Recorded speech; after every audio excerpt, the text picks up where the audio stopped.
ہمیشہ سچے ہوتے ہیں، یعنی اس قانون میں کبھی تبدیلی نہیں آئے.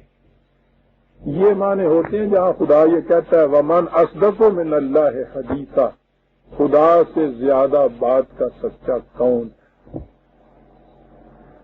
یہ ہو گیا ایک معاشرہ. اب آگے ایسے لوگ من یقول آمنا باللہ وبالیوم الآخر وما هم بمؤمنین، جن سے پوچھو تو ہر وقت کہیں گے الحمدللہ مسلمان. مردمات شماری کے رجسٹر میں یہی لکھا ہوا. یہ غالباً یہ ووٹوں کی جو فہرستیں بنی ہوئی ہیں اس میں بھی یہی ہوگا. جہاں دیکھیے الحمدللہ ایمان رکھتے ہیں. وہ کہتا ہے وہ ماہم بمؤمنین، یعنی ایک تو وہ ہے نا جو مومن نہیں ہے، جو کہتے ہیں کہ نہیں سب ہم نہیں ہیں. ٹھیک ہے ہندو. ایک یہ کیٹیگری ہے جو یہ کہتے ہیں کہ ہاں صاحب الحمدللہ ہم مسلمان ہیں، وہ کہتا ہے وہ ماہم بمؤمنین.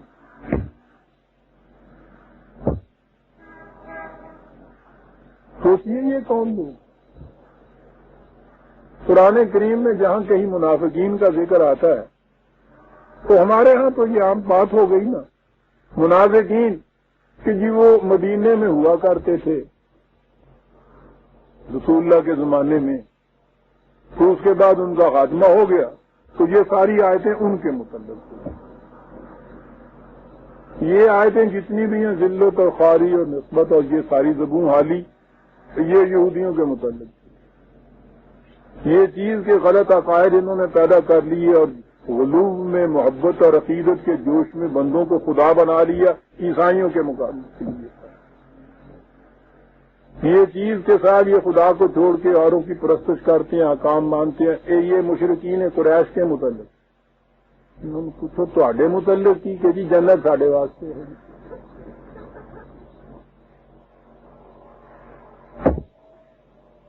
یہ سارا قرآن ہو انہوں متعلق ہے.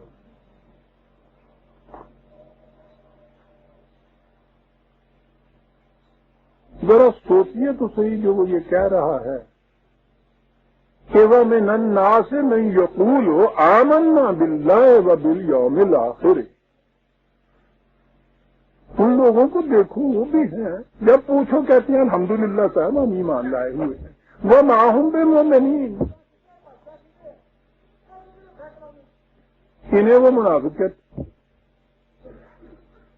تو یہ کیا 1400 سال پہلے ایک جماعت ہوتی تھی، پھر اس کے بعد وہ مر آ گئی، نسل بھی ان کی ختم ہو گئی، قصہ ختم ہوا گیا، پھر آگے نہیں ہے کوئی. لیکن اس تسلیم کرنے کے لیے تو بڑی جرت کی ضرورت ہے.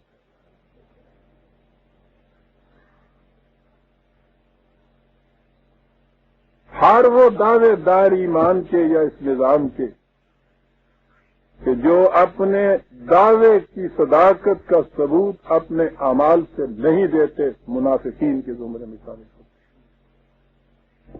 معذرت اور چیز، کسی وقت کوئی کوتاہی ہو گئی ہے، کوئی خطا ہو گئی، کوئی نسیان ہو گئی، لغزش ہو گئی ہے، اس کا تو اعتراف فوراً کیا جاتا ہے.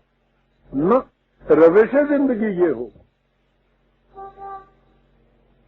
کہ زبان سے جب کہیے اس وقت یہ اقرار کہ صاحب ہاں ہم مسلمان،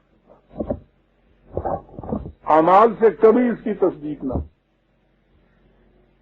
یہ تھا وہ گروہ جس کا ذکر ہمیشہ یہ آتا ہے. اب ان کے متعلق بڑی عجیب چیز آ رہی ہے. آج بھی یہی ہو رہا ہے. چھوٹے چھوٹے پیمانے کے اوپر جماعتیں بنتی ہیں، آرگنائزیشن ہوتی ہیں، تنظیمیں ہوتی ہیں، ان میں اس قسم کے لوگ بھی آ جاتے ہیں. اب جب ان کے متعلق بات ہوتی ہے کہ صاحب یہ تو بڑا تقریبی سا آدمی ہے، یہ کچھ ہے، تو اس میں آپ کے اندر دو گروہ ہو جاتے ہیں. ایک تو وہ کہتے ہیں کہ ہاں صاحب یہ ٹھیک ہے، یہ بڑا خطرناک گروہ پیدا ہو گیا، ہمیں ان کو کاٹ کے الگ کر دینا چاہیے، اسی سے ہم سلامت رہیں گے. دوسرا گروہ ہوتا ہے کہ کہتے ہیں نہیں صاحب ایسا متشدد تو نہ ہو جائیے نا اس معاملے کے اندر، کچھ کوشش کیجیے مفاہمت کرنے کی، کچھ کمپرومائز کرنے کی، کوئی تھوڑا بہت جتنا کچھ ان سے فائدہ اٹھایا جا سکتا ہے کچھ فائدہ اٹھا لے. ایسا نہ کیجیے. آپ نے دیکھا نا یہ دو گروہ ہو جاتے ہیں ہمیشہ. معلوم ہوتا ہے اس زمانے میں بھی یہ کیفیت تھی. معلوم کیا ہوتا؟ قرآن تو کہتا فَمَالَكُمْ فِي الْمُنَافِقِينَ فِئَتَيْنِ. تمہیں کیا ہو گیا ہے؟ اس قسم کا گروہ جس کے متعلق تمہاری ایک ہی رائے ہونی چاہیے تھی جماعت کی مخلصین کی، کیا ہو گیا کہ تمہاری دو رائے ہوں گی ان کے متعلق؟ منافق کے متعلق تو دو آراء کی اجازت بھی نہیں دیتا قرآن عزیز. ایمان کیا جائے کہ ان سے مفاہمت کی اجازت دے دے. یہ کافر سے زیادہ نقصان رساں ہوتا ہے. یہ مارے آسی ہوتا ہے. وہ تو کھلا ہوا دشمن ہے، آپ کو معلوم ہے یہ دشمن ہے، اس سے آپ مدافعت کا سامان پیدا کیجیے. لیکن یہ جو دوستان کے آپ کے ساتھ ہے، جتنا نقصان یہ پہنچائے گا یہ وہ کبھی نہیں پہنچا سکتا. اور یہی وجہ ہے کہ قرآن نے کافر کو جہنم کے پسترین درجے میں نہیں کہا، منافق کے متعلق کہا ہے. در کے اسفل کے اندر جہنم کے منافق ہوتا ہے. بدترین خلائق ہوتا ہے یہ characterless, most the meanest of the character. کافر کھلا ہوا دشمن جو ہے اس کا اپنا کیریکٹر ایک ہوتا ہے. کھل کے سامنے آتا ہے، کھل کے مخالفت کرتا ہے آپ کے. یہ شخص کمینہ ہے اپنی مخالفت کے اندر، دوست داری کا دعویٰ کرتا ہے، منافقت کرتا ہے. قرآن کہتا ہے ان کے متعلق دو رائے نہیں ہونی چاہیے.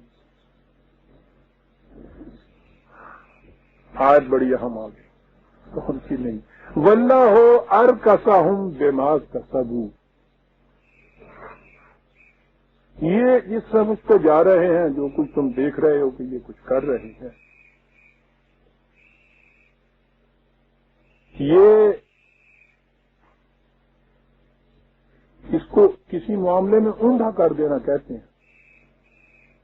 مت ماری جائے، عقل و فکر معاف ہو جائے، جس کی سمجھ بوجھ سے ہی کوئی کام نہ لے. منافق بنتا تو بہت چالاک ہے حقیقت میں. قرآن کہتا ہے عقل اونڈی ہو جاتی ہے. یہ سمجھتے یہ ہیں کہ دھوکہ دے کے کام نکالا جا سکتا ہے دنیا میں. تھوڑے سے وقت کے لیے تو دھوکہ دیا جا سکتا ہے، لیکن وہ چاندی کی انگوٹھی پہ جو سونے کا چڑھا جھول، پتہ نہیں.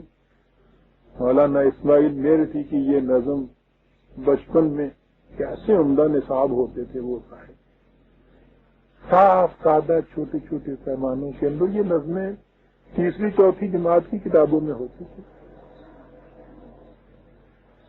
چاندی کی انگوٹھی پہ سونے کا ملمہ چڑھا اور وہ اترا کے لگی کہنے وہ بڑا بول اور یہ اور چاندی کی انگوٹھی کے نہ میں ساتھ رہوں گی اور یہ اور ہے میں اور ہے اور یہ سب بڑی عمدہ وہ نظم تھی. اور اس کے بعد اس نے پھر یہ کہا سونے نے کہ کوئی بات نہیں، جب تاؤ دیا جائے گا منہ ہو جائے گا منہ فق. بات ساری اتنی ہے، تھوڑا سا تاؤ آنا چاہیے، بس آگ پہ رکھی جاؤ گی اسی وقت پتا چل جائے گا کہ یہ کیا ہے.